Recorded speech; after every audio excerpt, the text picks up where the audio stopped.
If you have ever closed your eyes and vividly imagined your garage with that Ferrari, or visualized yourself accepting a diploma, thinking you were sending a frequency to the universe, I have terrible news. You weren't attracting success. Biologically, you were repelling it.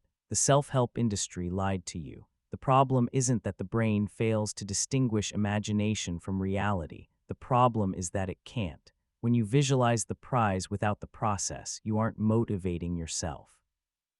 You are sedating yourself.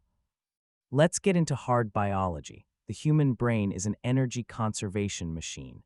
When you visualize success in rich detail, the smell of the new car, the applause, your brain triggers a premature release of dopamine. It says, "Great, we already achieved it. We don't need to hunt anymore."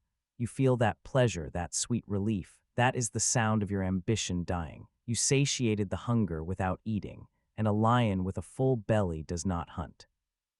This isn't just opinion, it is clinical data. Researcher Gabriel Oettingen from NYU measured systolic blood pressure, which is a marker of readiness for action, while participants visualized their dreams.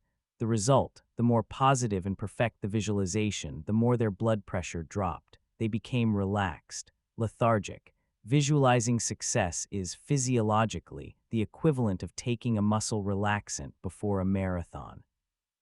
The brain needs tension to act, not blind optimism. So forget manifestation and install a scientific protocol called WOOP. WOOP wish, define what you want. Outcome, imagine the result for 30 seconds. Obstacle, this is the magic. Ask, what inside of me is stopping me? Not the economy, but your laziness, your fear. Visualize that obstacle clearly. Plan, create an if-then rule. If I feel lazy, then I will do 5 minutes of focused work. You stop daydreaming and start programming algorithms into your brain. There is, however, a form of visualization that works. Michael Phelps didn't just visualize the gold medal. He visualized the process. He visualized water entering his goggles and exactly what he would do if that happened. Visualizing the result creates familiarity with unearned reward. Visualizing the process creates familiarity with effort. You need to swap the fantasy of the arrival for the mental rehearsal of the battle. Throw away your vision board if it only has photos of the destination.